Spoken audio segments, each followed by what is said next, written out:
We're going to take a live look outside of our Savannah Cam. Storm Team 3 meteorologist Hannah Evans has our forecast first. Good morning, Hannah. Sorry, we have the giggles this morning. Good morning, Tyler. We're trying to make the most of it inside here in our studio because outside it is just freezing cold out there this morning. We have a weather alert day continuing because we're in the teens and 20s, but it's really not just the temperatures. We're also seeing really strong winds out there left over by that low pressure system as we are gusting to 28 miles per hour in Savannah. Now, because of that wind, it is feeling closer to the single digits and lower teens. So although we're at 22 degrees in Savannah, it feels like 7 degrees this morning. So you're definitely going to want to bundle up and remember the 4 Ps as you step out the door. But that snow is done. We are dry on our Viper radar. This low pressure system continues to move up to the north and no longer affect us, but we'll see high pressure begin to build in today, and that's going to allow for lots of sunshine out there, but it's still going to be really cold even all throughout the day, where we just reach right around freezing by lunchtime, and our highs stay mainly in the 30s across the region. So we do see a little bit of that snow melting today, but it is possible that anything that starts to melt tonight will refreeze into your Monday. But after tomorrow, we'll begin to warm up back to near 60 for the middle of the week. So I will talk a little bit more about this warming trend in just a few minutes. Tyler. Thanks, Hannah. We're going to start by heading to Bullitt County this morning, where snowfall has now frozen over. We're going to find WSAV's Evan Smoke live from Statesboro to detail the latest conditions. Good morning, Evan. Good morning, Tyler. Frigid temperatures have turned snowfall into some very hazardous road conditions. We're here on Fair Road, and as you can see, ice and snow has covered it. We've seen some people firsthand slip and slide. Now, county officials continue to tell me the best way to keep you and others safe is to stay off the roads today. Now, County Emergency Management Agency Director Corey Kemp tells WSAV that most parts of the county saw somewhere between 2 and 2.5 inches of snow yesterday. This precipitation is now frozen over, and first responders have already been dispatched to multiple incidents overnight. Kemp provided some tips if you must travel and it's absolutely necessary. If travel is necessary, just be aware of the black ice. Leave 20 to 30 minutes earlier, go slow, be very cautious when crossing bridges because those will freeze first. So just drive slow. Take the main roads because those roads have been treated by GDOT.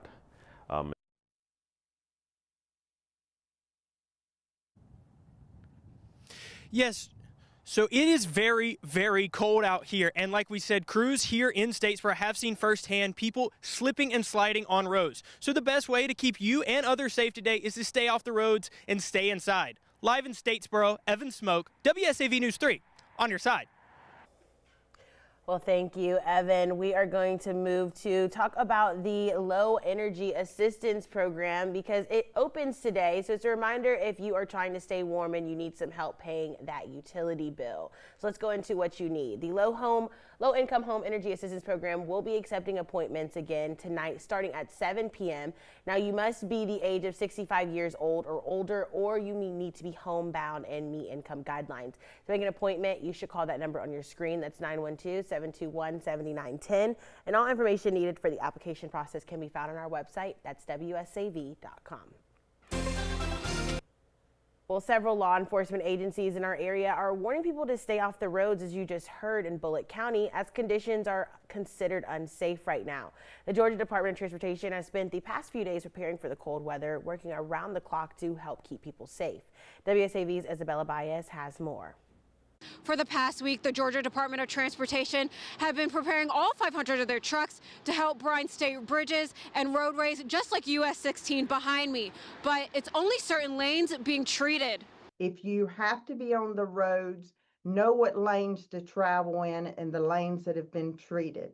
Jill Nagel with GDOT says their crews have been brining the far right lanes on state roadways since they connect to exit ramps. If the interstate is 3 or more lanes, they will treat the far 2 lanes, allowing people and their own crews to safely get around. Brining is a salt solution that you put it on the roadway before the snow and ice. It's a pre-treatment to keep the ice from adhering to the roadway. In the farther inland communities that have accumulated more snowfall, Nagel says crews will plow the snow of the roadways. However, she says even if roads seem passable, you could risk the chance of black ice. And if you have to be on the roads, be extremely cautious. If someone must be on the roadway, we just ask that you slow your speed.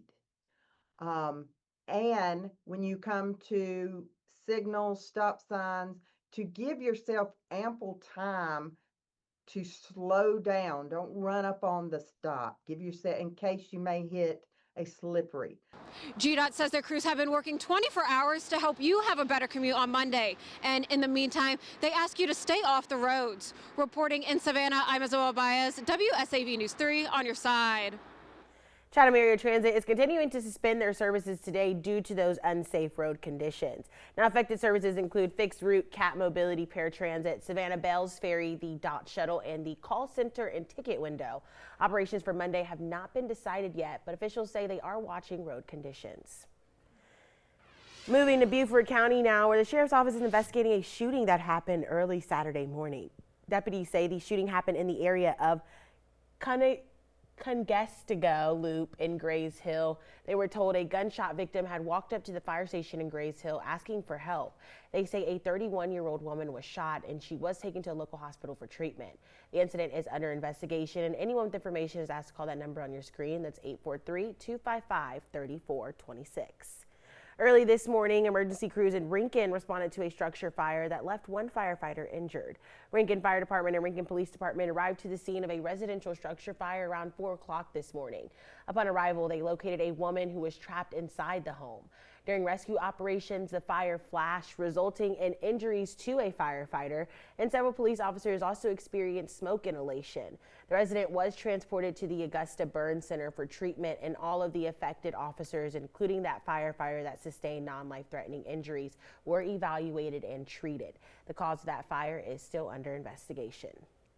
According to the Beaufort County Sheriff's Office, they are currently dealing with a structure fire on Rattel Drive in the area of Mink Point Boulevard. So that means Mink Point Boulevard and Rattel Drive are closed to vehicle traffic. There's no word on how long the area will be closed for just yet.